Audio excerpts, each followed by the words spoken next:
berdoa itu bukan hanya sekedar minta ini, tapi memang bicara gitu loh ke Tuhan gitu, minta pertolongan, minta Tuhan hadirlah di kehidupan aku gitu kan. Jangan kita mengikuti orang kalau memang niatnya mau bersaing ya. Biarlah niatnya itu betul-betul untuk menolong orang dan memuliakan Tuhan. Bukan karena si A dia bikin, oh saya juga mau bikin ini, saya nggak mau kalah tenar dengan dia. Tapi tengah jalan berat hati ya. Iya, itu dia. Akhirnya mati kan? Iya. Intinya ya, karena mereka dipimpin oleh oleh Roh Kudus itulah, maka buah-buah roh terpancar dari cara hidup jemaat ini. Gitu. Jadi bagaimana cara kita untuk punya kasih? Sekali lagi kita harus minta dipimpin oleh Roh Kudus supaya kehidupan kita bisa sama seperti kehidupan orang-orang di jemaat mula-mula ini. Gitu.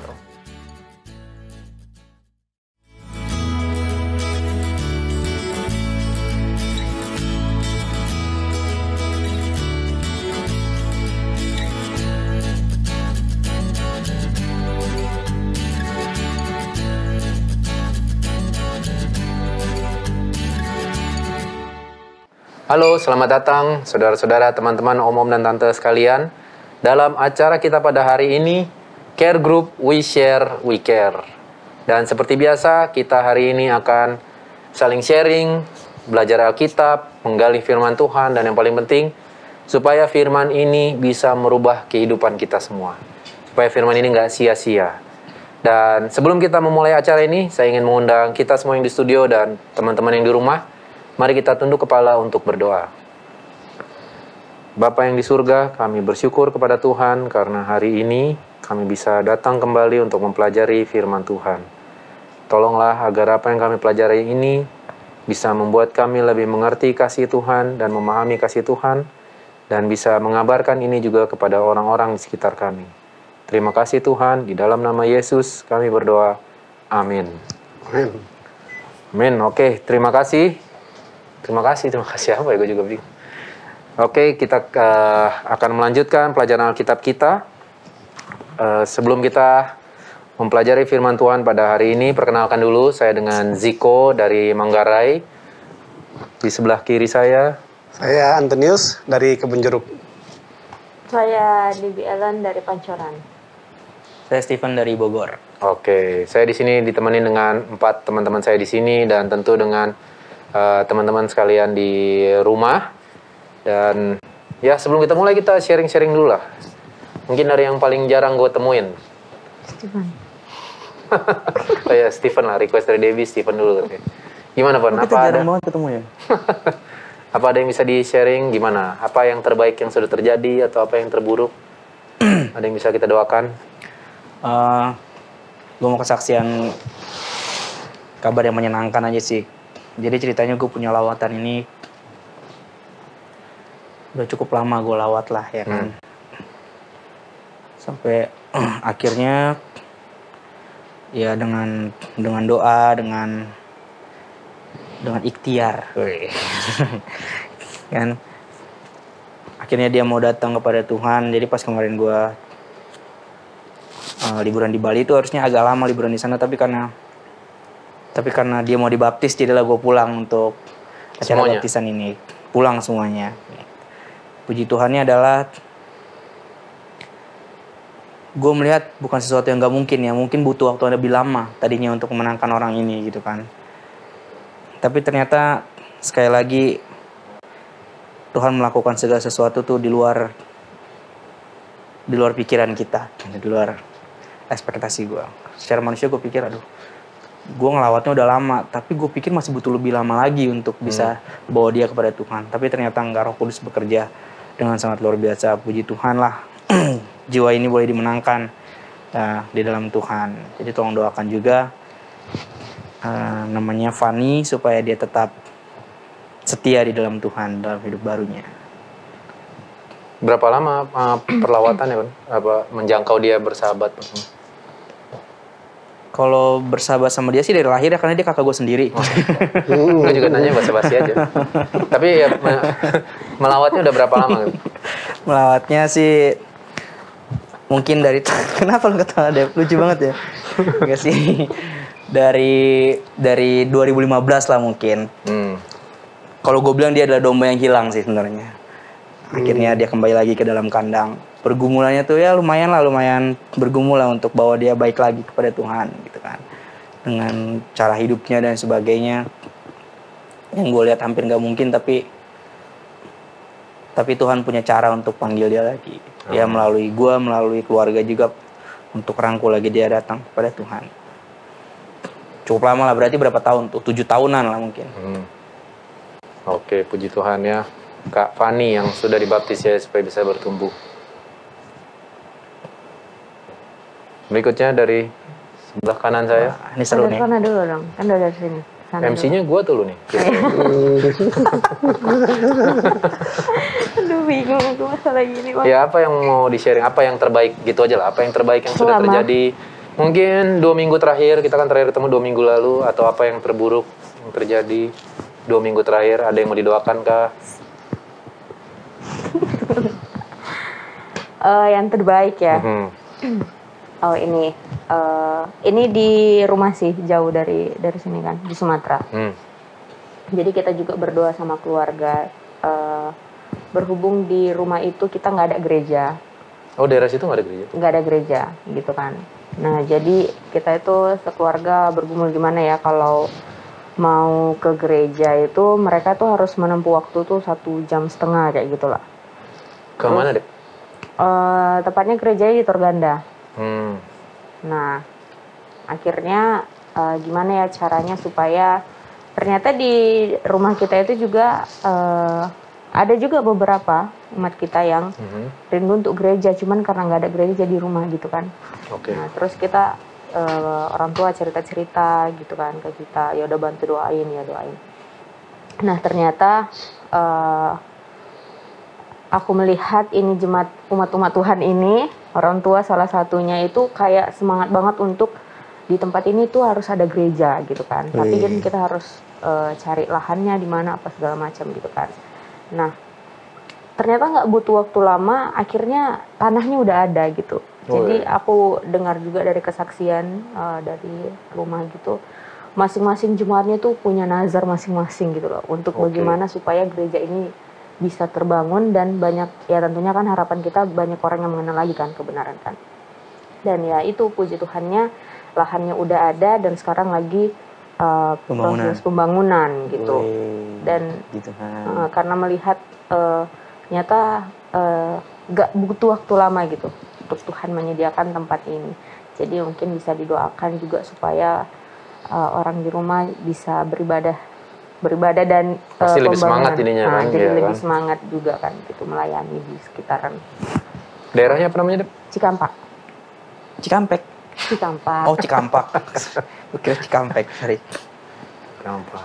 Berarti lu dari Cikampek kecil tinggal di situ, gereja selalu sejam dulu keluar kota? Ya selama lo tinggal di situ lah, iya, selama aku tinggal di situ selalu kalau misalnya mau ke gereja itu ya harus cepat, bangunnya cepat supaya nyampenya juga tepat waktu kan.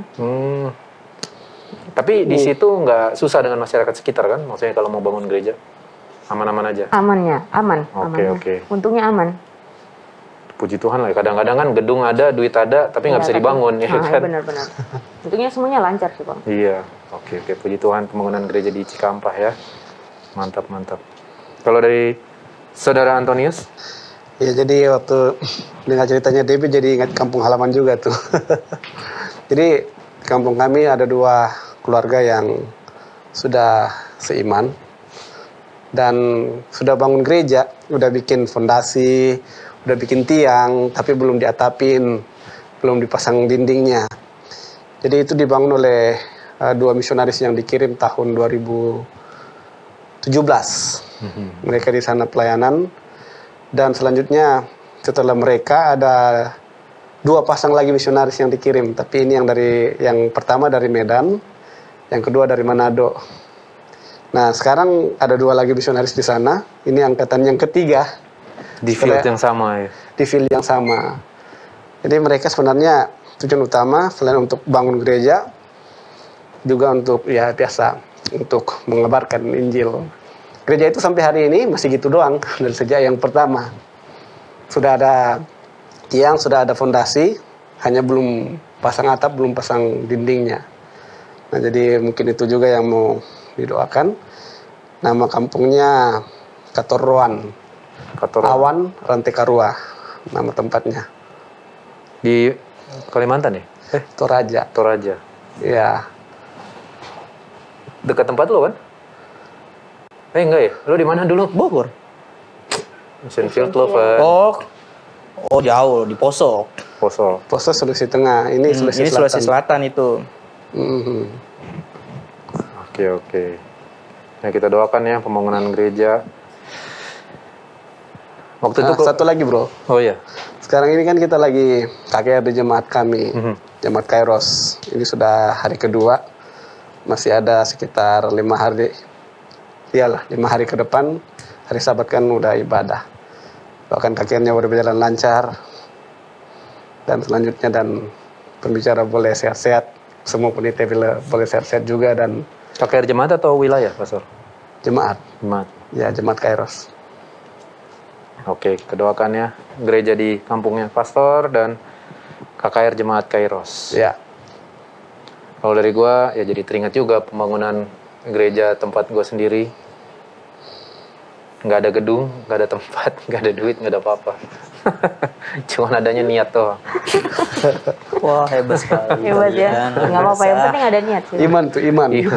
Iya kan tadinya kita udah nyewa tempat ya, mungkin udah pernah di kesaksian yang sebelumnya udah nyewa tempat, tapi ternyata tempatnya dibeli orang, dijadiin rumah sakit. Jadi tiba-tiba kita tidak bertuan. Cuman puji Tuhan udah dapet dan mulai Sabat depan kita akan mulai gereja offline. Dan karena udah hampir 1,5 tahun nggak pernah gereja kan, jadi ntar langsung mendoakan apa child dedication, bahasa Indonesianya apa ya? Penyerahan bayi. Penyerahan anak, penyerahan bayi, pengurapan diakon, pengurapan ketua jemaat. Ketua jemaat.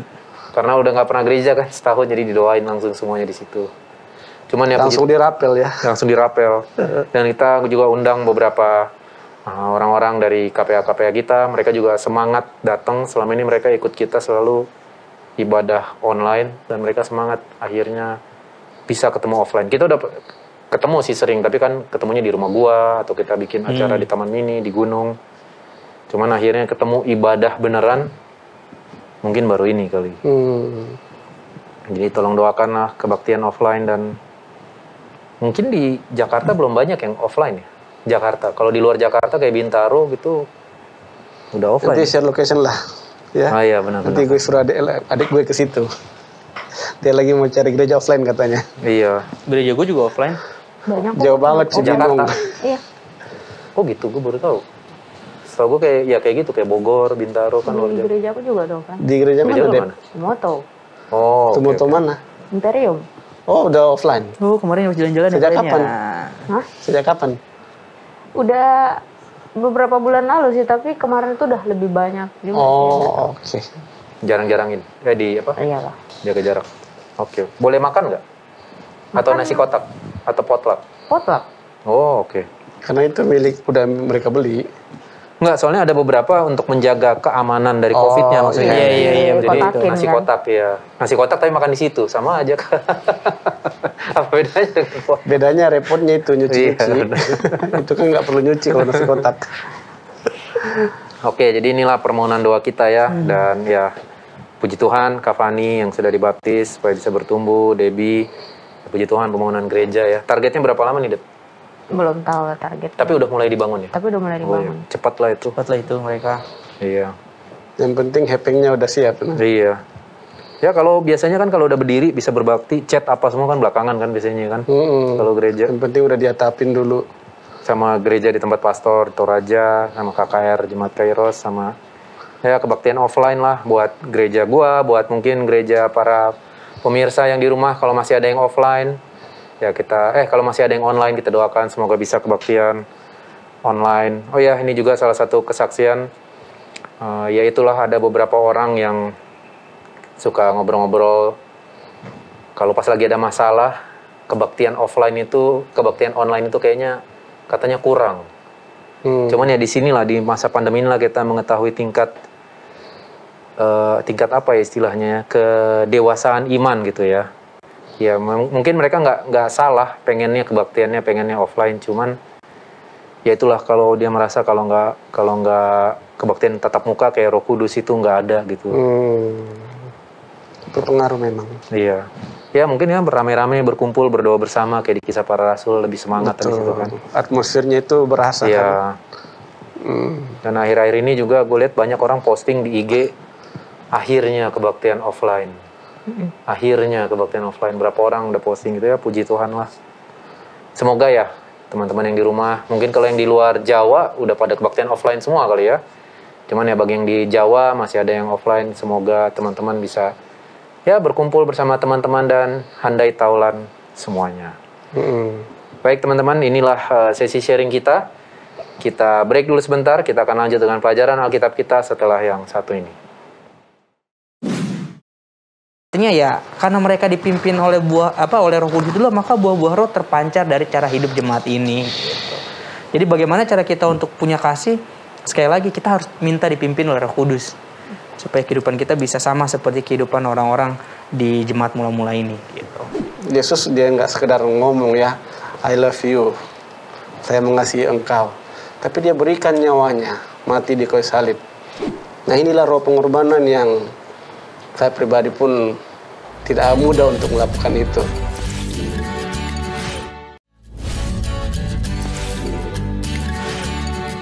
Halo, selamat datang kembali di acara Belajar Alkitab kita. We Share, We Care, Care Group. Terbalik, Care Group, We Share, We Care. Gak apa-apa lah ya. Teman-teman udah kenal kita semua ini kan, santai lah. Jadi di sini kita akan masuk ke dalam acara kita yaitu Bible Study, belajar Alkitab, atau mungkin teman-teman mengenal dengan istilah Care Group, Komsel, atau apapun itu. Yang penting kita di sini akan sharing bersama-sama, belajar Alkitab bersama-sama, dan kita akan melihat bagaimana Alkitab ini akan merubah hidup kita. Nah, di hari ini kita akan membaca dari Kisah Para Rasul 4 ayat 32 sampai 37. Saya harap teman-teman di rumah juga sudah mengambil Alkitabnya dan membuka di Kisah Para Rasul 4 ayat 32 sampai 37. Karena ini cuma sedikit ayatnya, mungkin kita akan bisa baca semuanya satu orang satu ayat. Bisa dimulai dari Stephen.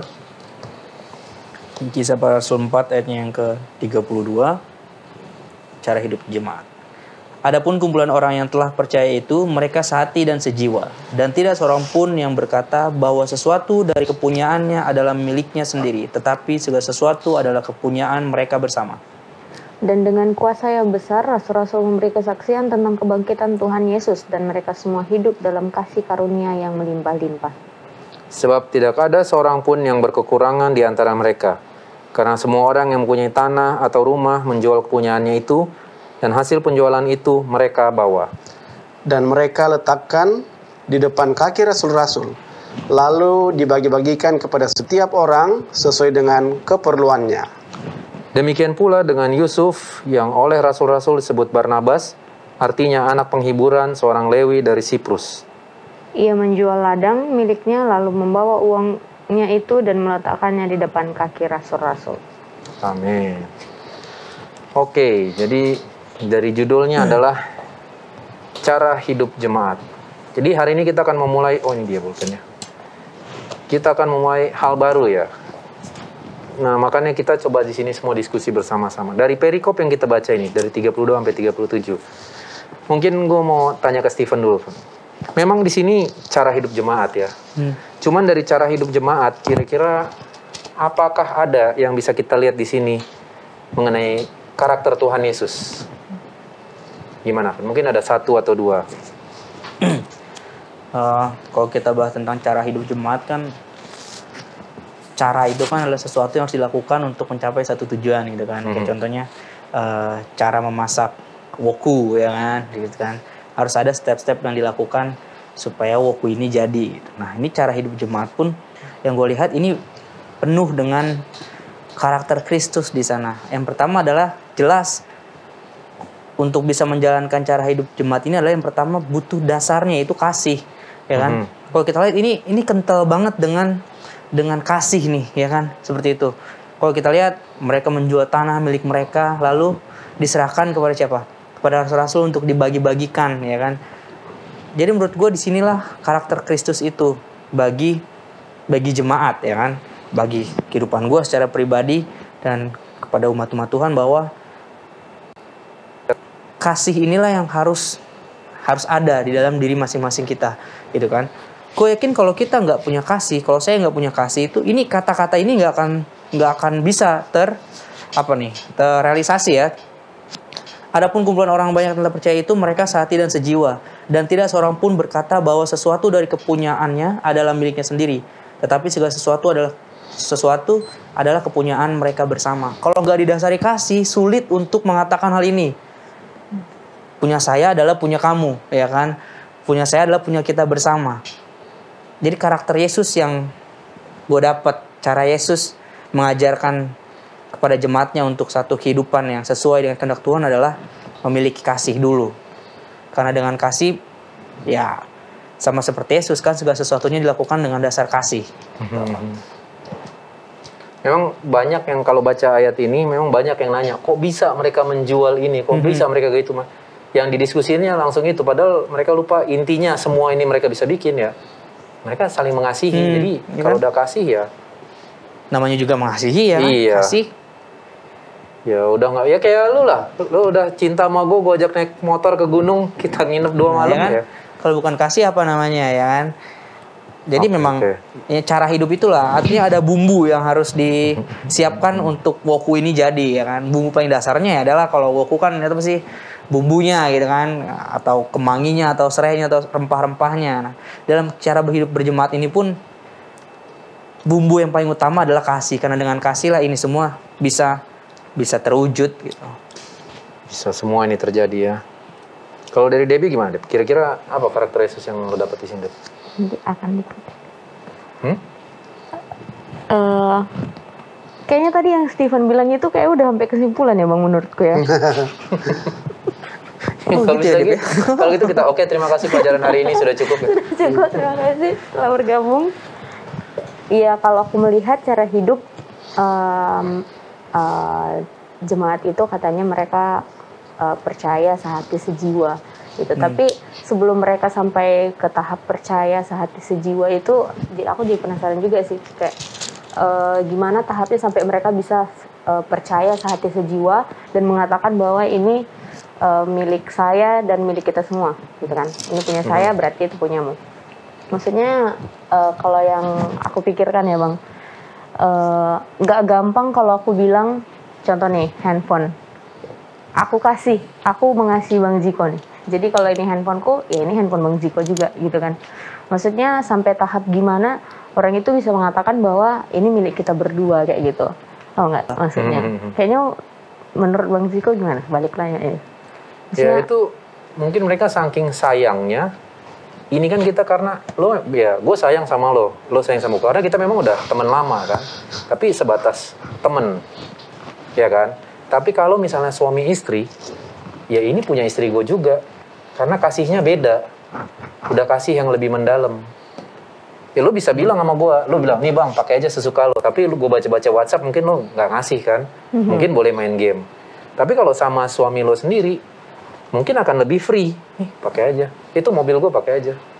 Ini sepatu gue pakai aja. Karena ya berarti kasih mereka itu udah benar-benar bukan sekedar dekat sahabat. Gitu iya, bukan kayak kita sekedar sahabat. Gue sama Steven sekedar sahabat. Tapi ya kayaknya sama suami istri udah bebas. Barang gue, barang lu, barang lu, barang gue.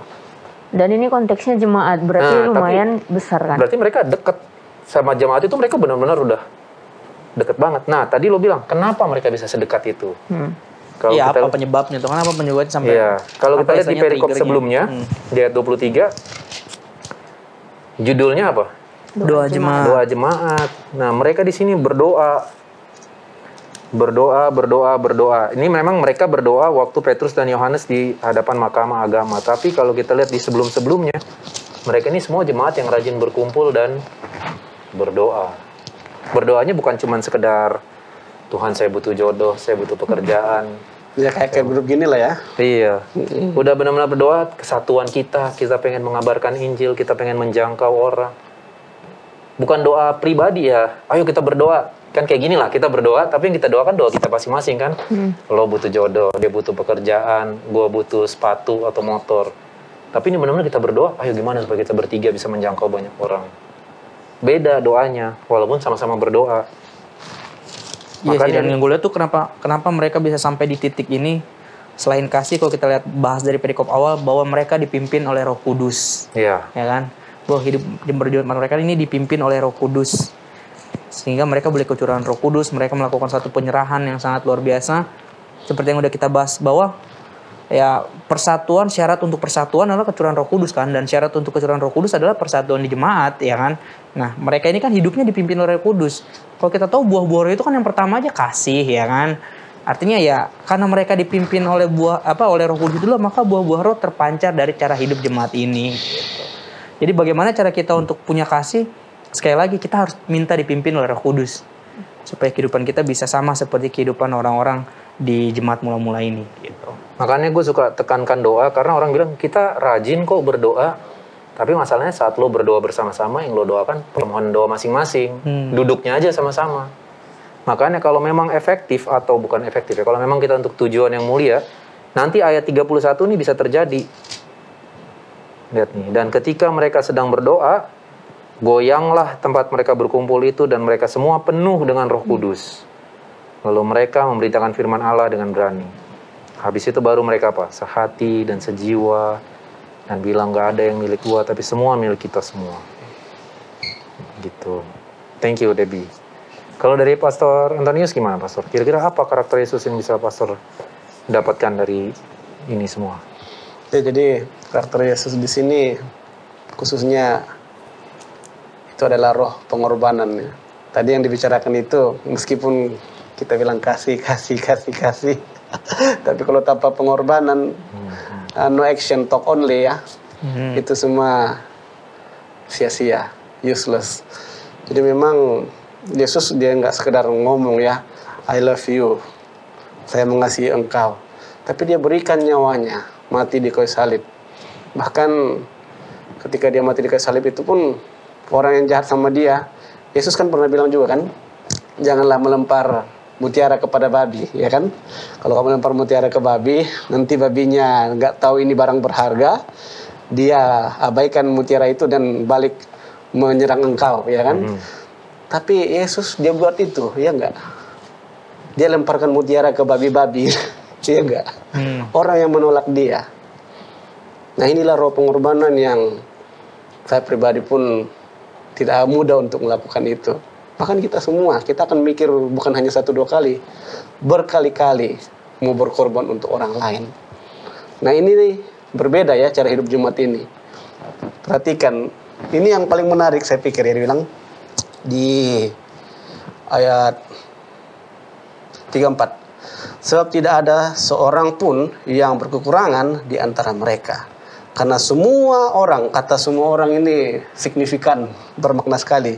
Yang mempunyai tanah atau rumah, menjual kepunyaannya itu dan hasil penjualan itu mereka bawa. Ayat 35.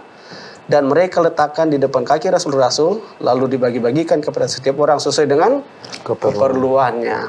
Jadi jemaat ini tidak berkekurangan, semua terpenuhi kebutuhannya. Kalau hari ini jemaat ini ada yang seperti ini, jemaat itu akan bertumbuh pesat, tambah banyak, karena semua orang yang ada di situ tidak berkekurangan tapi berkecukupan. Pertanyaannya ada nggak? Tapi gue ada kesaksian, gue pernah bergereja di tempat yang seperti ini, Pastor. Jadi memang mereka ada dana. Jadi kalau anak sekolah yang nggak ada uang sekolah bisa ngambil dari situ. Ada yang sakit bisa ambil dari situ. Jadi benar-benar di gereja itu nggak ada yang kekurangan, nggak ada yang kelaparan. Bagus. Dan sistem seleksinya bagus, nggak ada yang karena dia malas kerja doang gitu. Atau yang, kalau yang memang niat tapi susah dapat kerja, pasti ada yang nyariin kerja. Ada yang nggak ada duit, pasti ada yang supply sembako. Kita nggak ngasihnya duit, ngasihnya sembako. Ada, gue ada pengalaman gereja kayak gitu. Bolehlah diajak-ajak ke situ kita ya, lain kali ya. Oke, thank you Pastor atas pelajarannya, atas karakter Yesus yang bisa kita dapatkan dari sini. Nah, kalau gitu gue akan kembali lagi dari Stephen ya, kita muter sini. Dan kira-kira Van, dari karakter Yesus ini, pelajaran apa yang lo dapatkan dan bisa lo aplikasikan gitu dalam hidup lo sebagai jemaat? Atau lo mau bilang, oh gue aplikasikan semua kok ini. Hukum pertama sampai 10 telah keluar sejak aku kecil loh. Enggak lah, tapi tadi yang Pastor Antonius itu bilang benar bahwa kadang-kadang kasih harus di follow up dengan roh pengorbanan gitu. Ya kan? Ya kalau cuma ngomong kasih sih betul kata pastor bilang. Apa pelajaran yang gue dapat di sini, gue seneng segala sesuatu yang telah mereka jual, artinya segala penghasilan mereka ini nggak mereka bagi-bagikan sendiri, Bang. Kalau dilihat dibawa kemana? Dan mereka letakkan di depan kaki rasul-rasul, ya kan? Artinya ya rasul-rasulnya kan melambangkan Yesus itu sendiri kan, seperti itu. Artinya segala penghasilan mereka bawa lagi kepada rasul-rasul, baru rasul-rasul yang membagikan itu, gitu kan? Nah, kadang-kadang adalah atau mungkin gue sendiri dari penghasilan gue ini, gue tidak langsung membawa lagi kepada Tuhan, tapi langsung gue bagi-bagiin menurut kehendak gue, gitu. Ngerti nggak, Bang? Mungkin dengan ketidakadilan yang gue punya, ya kan. Lalu ini sih enggak ya, gue nggak minta untuk orang lihat bahwa gue memberikan itu dan sebagainya. Tapi di sini gue diajarin bahwa segala sesuatunya itu harus dibawa lagi kepada Tuhan terlebih dahulu, gitu. Kayak segala sesuatu yang gue punya, segala sesuatu yang Tuhan titipkan, baik itu kesehatan, akal budi, kita nggak hanya berbicara tentang materi dan lainnya, harus dibawa lagi kepada Tuhan, lalu Tuhan yang pergunakan, gitu kan? Kayak orang-orang ini kan, oke, mereka udah bekerja, mereka punya tanah dan sebagainya, dijual, uangnya mereka pegang, lalu mereka kembalikan dulu kepada imam-imam ini kan. Secara mungkin ya secara organisasi, kalau organisasi gereja kita ya seperti itulah ya, dibawa lagi ke gereja, baru gereja yang nanti akan distribusikan gitu kan. Artinya digunakan lagi untuk kepentingan banyak orang. Kadang-kadang talenta yang gue miliki, kadang-kadang apapun yang Tuhan berikan kepada gue, tidaklah gue serahkan lagi kepada Tuhan untuk diolah menjadi berkat bagi banyak orang gitu kan. Jadi apa aplikasi buat gue saat ini, gue tertampar dengan pelajaran ini bahwa sekali lagi apapun yang ada dalam diri gue ini adalah milik Tuhan dan harus gue kembalikan kepada Tuhan untuk diolah supaya jadi berkat buat banyak orang. Gitu. Thank you Stephen buat pelajaran dan aplikasi yang baik sekali. Dan saya yakin pasti para pemirsa di rumah mempunyai juga pelajaran dan aplikasi yang baik sekali. Tapi kita akan lanjutkan setelah yang berikut ini. Berdoa itu bukan hanya sekedar minta ini, tapi memang bicara gitu loh ke Tuhan gitu, minta pertolongan, minta Tuhan hadirlah di kehidupan aku gitu kan. Jangan kita mengikuti orang kalau memang niatnya mau bersaing ya. Biarlah niatnya itu betul-betul untuk menolong orang dan memuliakan Tuhan. Bukan karena si A dia bikin, oh saya juga mau bikin ini, saya nggak mau kalah tenar dengan dia. Tapi tengah jalan berat hati ya. Iya, itu dia.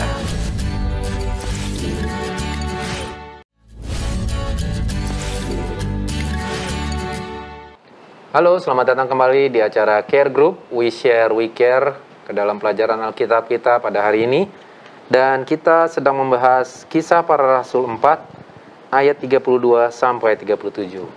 Bagi teman-teman yang baru join kita pada saat ini, kita membahas cara hidup jemaat. Bagaimana jemaat itu saling membagikan segala miliknya, mereka hidup penuh dengan kasih, dan mereka menjual kepunyaannya itu sehingga apa? Segala orang di jemaat itu nggak ada yang berkekurangan.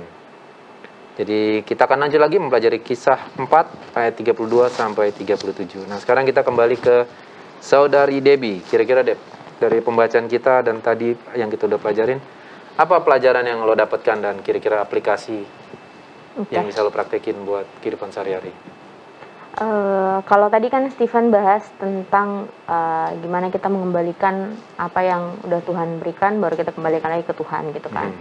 Ya itu pelajaran menegur juga sih untuk saya pribadi. Tapi saya ambil lagi yang lain, aplikasinya apa? Mungkin ini nggak di perikop yang kita bahas, Bang. Justru aku tertarik dengan yang Abang bilang tadi di ayat yang ke-31 sih. Yang ketika mereka sedang berdoa, goyanglah tempat mereka berkumpul itu dan mereka semua penuh dengan Roh Kudus. Yang aku mau bilang bahwa aku tuh kalau berdoa, maksudnya sekarang itu nggak pernah sampai kayak berdoa yang Bergetar ruangannya gitu. Bergoyang, sampai goyang. Enggak, ini kan ibaratnya gitu loh, Bang. Saya sampai kayak sungguh-sungguh gitu. Kalau melihat dari kisah ini kan berarti artinya mereka sungguh-sungguh kan berdoa. Iya. Nah, kalau aku sendiri pribadi kalau misalnya mau tidur nih, ya mau tidur, Bapa di sorga berkati saat ini mau tidur, lindungi bla bla bla, amin. Gitu doang kan, kayak template gitu kan. Nah jadi ini maksudnya menegur aku pribadi lah. Berdoa itu bukan hanya sekedar minta ini, tapi memang bicara gitu loh ke Tuhan gitu, minta pertolongan, minta Tuhan hadir lah di kehidupan aku gitu kan. Karena ini memang nampar banget sih ke aku gitu. Selama aku berdoa gitu nggak pernah sampai Ruangannya bergetar. iya gitu bergetar. Kayak gitu. Dan Itu gempa bumi. ya itu kan ibaratnya, mohon maaf nih guys. Nah ya pelajarannya ya gitu, untuk kita bisa sama seperti jemaat ini, bisa saling mengasihi orang-orang di sekitar. Ternyata kita juga harus minta yang seperti dibilang Stephen tadi, minta untuk Roh Kudus menuntun kita ketika kita melayani orang-orang di sekitar kita gitu. Tapi salah nggak kalau misalnya gue ngomong gini, pastor atau teman-teman sekalian? Biasanya kalau kesaksian kayak Debbie, gue udah lama nggak berdoa dengan kusuk atau dengan tulus sampai benar-benar gini. Biasanya orang yang ngomong kayak gitu adalah orang yang kehidupannya lagi baik-baik saja. Benar nggak? Salah nggak gue ngomong kayak gitu? Enggak juga. Nggak juga ya. Karena biasanya kayak kesaksian tadi yang ada apa, kesaksian kemarin ya mungkin ya, apa? Ada temen yang hidupnya lagi susah, lagi dalam saat-saat yang parah, baru akhirnya dia kembali berdoa dengan kusuk, baru kembali berdoa dengan memohon dengan sangat. Maksudnya adalah bukan karena hidup lagi fine-fine aja, karena sepertinya hidupnya lagi oke, netral, nggak ada sesuatu tujuan penting. Misalnya walaupun lo netral, cuma lo pengen banget misalnya nikah misalnya, pasti kan akan itu terus yang lo doakan dia. Jadi mungkin ya kehidupan lo lagi santai lah, slow, netral. Mungkin nggak up, nggak down, tapi Mungkin juga lebih sibuk, jadi nggak punya waktu lama-lama untuk terlalu meresapi ya, mungkin. ya jadinya pulang capek, amin, tidur. Nah tapi kalau misalnya gue tanya lanjutan deh, apa kalau gitu kira-kira yang bisa lo bikin supaya lo ya bisa berdoa lebih kusuk lagi seperti orang-orang ini, yang bisa lo bikin hari ini? Karena kan bisa aja abis taping ini lo lupa, abis itu nanti malam langsung tidur lagi. Kayaknya Langkah nyata yang bisa dibikin ya, mungkin juga bisa pelajaran buat pemirsa di rumah. Iya itu mungkin kalau misalnya dilihat ya, kayak contoh nih kita ada mau nikah gitu kan. Kan kalau mau nikah ya karena itu yang kepikiran. Janganlah mau nikah. Misalnya lo mau masuk PTN, perguruan tinggi negeri, Nikah pasti kan nama orang iya. ini atau Pokoknya ada sesuatu tujuan lah kayak gitu. iya, Ya. yang kepikiran Itu kan terus gitu kan. Yang kepikiran terus pasti akan doa terus kan. Sampai keringetan gitu. Enggak. Ya kan biasanya kan gitu kan kalau ada tujuan kan. Kalau mungkin sekarang harus dilihat tujuan kita berdoa itu mau ngapain gitu. Bukan dilihat, harus Iya. ada kebutuhannya, bukan harus melihat, ada memang harus ada kebutuhannya. kebutuhan. Mungkin gini sebenarnya ya. Jadi ini saya cut sebentar. Sebenarnya saat kita ini berdoa itu sama seperti saat kita makan, ya kan? Kira-kira kalau Debbie makan nikmati nggak makanannya? Atau makannya buru-buru karena ada sesuatu yang dilakukan, nggak fokus makan, yang penting isi aja. Ada dua kemungkinan itu ada. Kalau lagi bener-bener sibuk emang buru-buru aja kan gitu. Ada juga tapi kalau lagi waktu luang itu makan dinikmatin dong gitu kan. Iya. Iya, tapi jadwal makannya teratur nggak? Teratur, ya, bisa dibilang Betul. pasti selalu makan ya. Pasti selalu makan. Selalu makan, tapi nggak selalu on time, ya kan? Nah, sebenarnya jadwal berdoa kita juga itu kadang-kadang seperti itu. Kalau kita tidak teratur berdoa, kadang-kadang waktu berdoa itu seakan-akan ada yang keburu-buru gitu. Tapi kalau memang kita makan tepat waktunya, kita sudah khususkan waktunya, kita akan nikmati. Karena ini menjadi kesukaan kita. Kayak makan itu, orang yang memang menikmati makanan, dinikmati. Begitu juga dengan doa ya. Kalau memang jadi waktu yang sudah kita khususkan, kita sudah konsisten di waktu itu, sebenarnya tidak akan kembali lagi merasa, oh ini kayak ada yang kurang. Siapa buktinya? Tuhan Yesus. Tuhan Yesus pagi-pagi benar, dia udah berdoa. Dia doa sendirian. Setelah dia sibuk kerja pun, masih banyak yang mau dilayani, dia bilang, oke, sudah cukup. Sudah waktunya saya berdoa, kalian sudah boleh pulang. Dia pulangkan semua orang yang dilayani, dia lepaskan waktunya untuk berdoa. Jadi sebenarnya contoh ini yang paling sempurna ya. Contoh Yesus. Pagi-pagi benar dia berdoa, itu waktu yang tepat. Dan malam ketika sudah waktu untuk berdoa, dia release himself. dan mengasingkan diri untuk berdoa. Itu akan jadi waktu paling nikmat bagi kita secara pribadi. Jadi jangan contoh yang lain, contohilah Tuhan Yesus itu kan dalam waktunya berdoa. Dan memang bagusnya dari teman-teman kita yang mayoritas, sesibuk-sibuknya mereka, sorry udah jam 4, gue berdoa dulu ya. Sorry udah jam 10, kita lagi ngobrol nih, aduh udah jam 10, sorry gue berdoa dulu. Tapi kita kayaknya nggak bisa kayak gitu kan. Malah kita bisa bilang, udah bunyi alarm, contoh ya, alarm doa. Nantilah. Iya. Nah, nantilah, ditunda dulu. Ya kayak kita lah, ada waktu untuk renungan sore di rumah, cuman lagi ada tamu. Bunyi nih, nantilah ngobrol dulu sama tamu. Tapi kan kalau teman-teman kita yang mayoritas segan sama tamunya. Iya, segan. Tapi teman kita yang mayoritas, aduh bro, sorry ya, nanti kita ngobrol lagi, gue berdoa dulu. Itu salah satu kebiasaan yang mungkin bagus yang bisa dicontoh. Ya, jadi dia prioritaskan. Iya. Nah, ini bagian yang belum disinggung dari tadi nih, bro. Ayat 36 dan 37 tuh. Demikian pula dengan Yusuf yang oleh rasul-rasul disebut Barnabas. Artinya anak penghiburan, seorang Lewi dari Siprus. Ia menjual ladang miliknya, lalu membawa uangnya itu dan meletakkannya di depan kaki rasul-rasul. Jadi di sini dari semua orang, ternyata ada juga siapa? Yusuf, atau yang disebut Barnabas, jual tanahnya. Di sini ladangnya dibilang ya. Dan ini dia jual bukan hanya sebagian dari ladangnya. Semua. Semua ladangnya dia jual, dan semua hasil penjualan itu dia berikan di depan kaki rasul untuk didistribusikan ke yang lain. Walaupun ini mungkin pembahasan selanjutnya, tapi saya mau bandingkan aja. Setelah pasal 4, di pasal 5 ada kisah siapa? Ananias dan Safira. Nah, supaya singkat, Ananias dan Safira ini juga ketika mendengar bahkan melihat Barnabas jual semua tanahnya, ini kan contoh yang bagus ya. Jadi mungkin mendapat pujian atau orang segan. Wow, luar biasa Barnabas. Luar biasa. Tuhan. Walaupun Barnabas tidak mengambil kredit untuk dirinya, karena di sini nggak diceritakan ya. Ada rasa pengen juga buat seperti itu di hatinya Ananias dan Safira, ya kan? Ya kan? Mencontohi Barnabas ini. Namun yang terjadi, Barnabas jual semua ladangnya. Kalau Ananias dan Safira hanya jual sebidang atau sebagian dari tanahnya. Itu pun dia bilang dia mau kasih semua. Tapi setelah dia bawa ke Petrus sampai nanya 2 kali, apakah sudah ini semua hasil dari itu?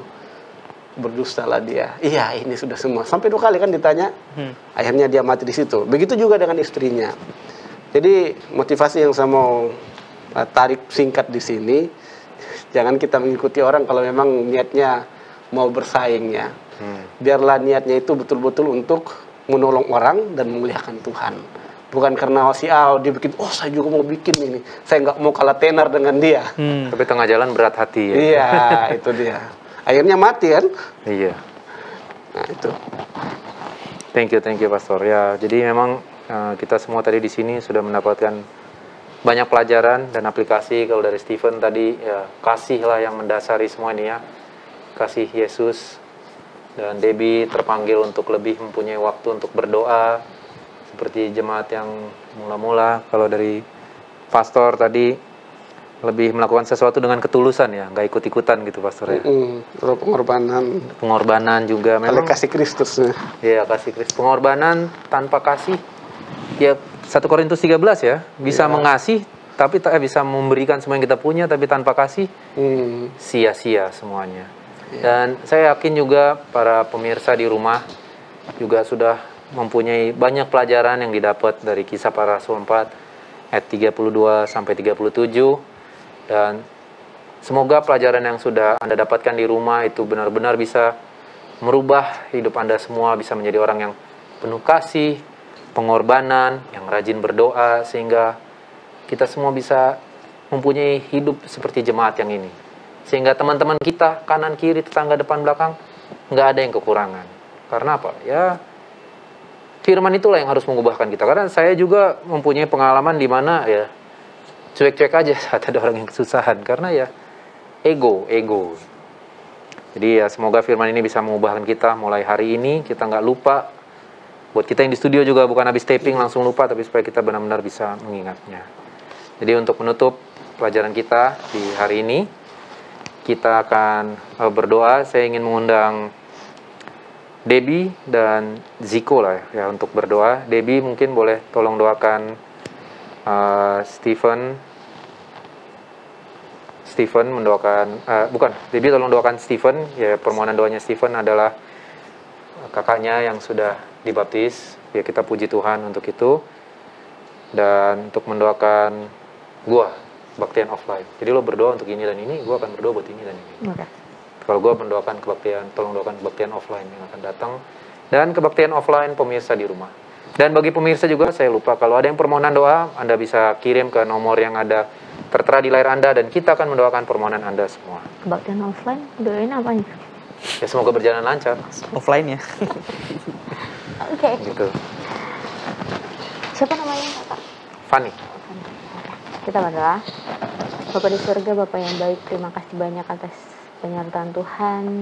Hingga pada saat ini kami telah menyelesaikan belajar Alkitab kami, di mana pelajaran-pelajaran penting telah kami dapatkan, dan semoga pelajaran ini bukan hanya kami dengar, melainkan dapat kami praktekkan dalam kehidupan kami, sehingga tentunya Tuhan bisa menjadi berkat bagi orang-orang di sekitar, dan tentunya kami bisa lebih dekat lagi kepada Tuhan.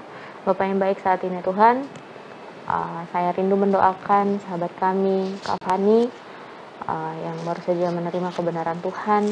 Tuhan kiranya tuntun dia dalam setiap langkah hidupnya, membantu dia untuk bisa lebih mengenal lagi tentang kebenaran Tuhan, dan harapan kami juga dia bisa membagikan dan bisa menjadi terang bagi orang-orang di sekitarnya. Bapak yang baik, berdoa juga untuk permohonan dari Bang Ziko, di mana sahabat ini mereka akan melakukan kebaktian offline. Tuhan kiranya memberkati orang-orang yang datang beribadah, mereka dapat menjaga jarak dengan baik, tentunya ibadah ini bisa berjalan dengan lancar, dan harapan kami juga bisa menjadi berkat, firman yang didengarkan menjadi berkat bagi orang-orang di sekitar, dan doa ini akan dilanjutkan. Terpujilah namamu Tuhan yang sudah memberikan berkat, karunia, dan kasih kepada orang tua kami, bapak-bapak dan ibu-ibu kami di Cikampah, di mana mereka sudah memperoleh tanah, dan di mana sekarang mereka sedang dalam pembangunan gereja ya Tuhan. Tuhan, gereja ini didirikan dan direncanakan hanya untuk memuliakan namamu, untuk menyembahmu dan untuk memujimu ya Tuhan.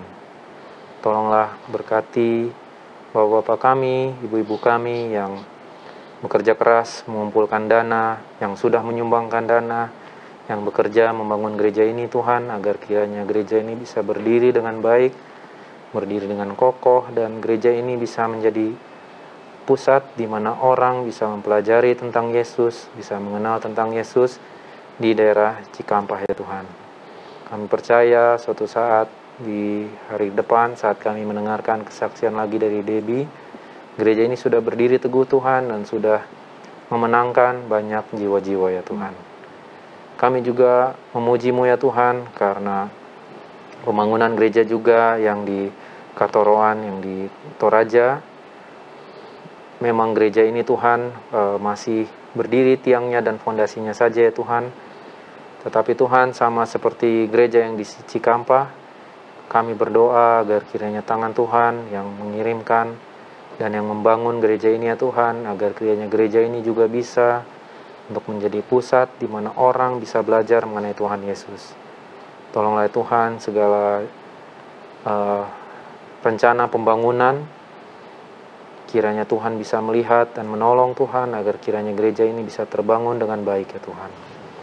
Kami juga berdoa untuk KKR yang sedang diadakan di Jemaat Pastor Antonius di Kairos. Kiranya KKR ini Tuhan bisa menambahkan semangat orang-orang yang mendengarkan, sehingga mereka mau untuk lebih mengenal Yesus ya Tuhan. Dan kiranya juga agar KKR ini banyak menyentuh jiwa-jiwa orang yang belum mengenal Yesus, agar kiranya mereka bisa mau menerima Yesus sebagai Tuhan mereka dan sebagai Juru Selamat mereka. Kami juga berdoa untuk para pendengar kami di rumah masing-masing. Mungkin ada yang sakit, mungkin ada yang membutuhkan bantuan keuangan, mungkin ada yang kebingungan, mungkin ada yang sedang dalam keputusasaan ya Tuhan. Kami membawa mereka semua ke dalam tangan-Mu ya Tuhan. Tolonglah Tolonglah ya Tuhan, kirimkan Roh Kudus-Mu untuk menolong mereka dari segala keterpurukan mereka. Jauhkanlah mereka dari roh-roh jahat yang membuat pikiran-pikiran mereka kebingungan. Tetapi kirimkanlah kepada mereka Roh Kudus-Mu, agar mereka bisa bangkit dan mereka bisa hidup di dalam jemaat seperti jemaat yang mula-mula, dan mereka bisa menolong orang-orang di sekitar mereka. Terima kasih Tuhan sudah hadir bersama-sama dengan kami di pagi hari ini, dan kiranya firman Tuhan saja yang bisa menyertai kami sepanjang sisa hari ini. Di dalam nama Yesus kami berdoa. Amin. Amin. Baik, pemirsa yang di rumah, terima kasih sudah mengikuti acara kami Care Group We Share We Care. Dan kami berdoa kiranya Anda merasa terberkati, tapi yang paling penting, Anda bisa membuat program yang sama seperti kami di rumah, sehingga rumah Anda pun bisa menjadi rumah berkat. Terima kasih dan Tuhan memberkati.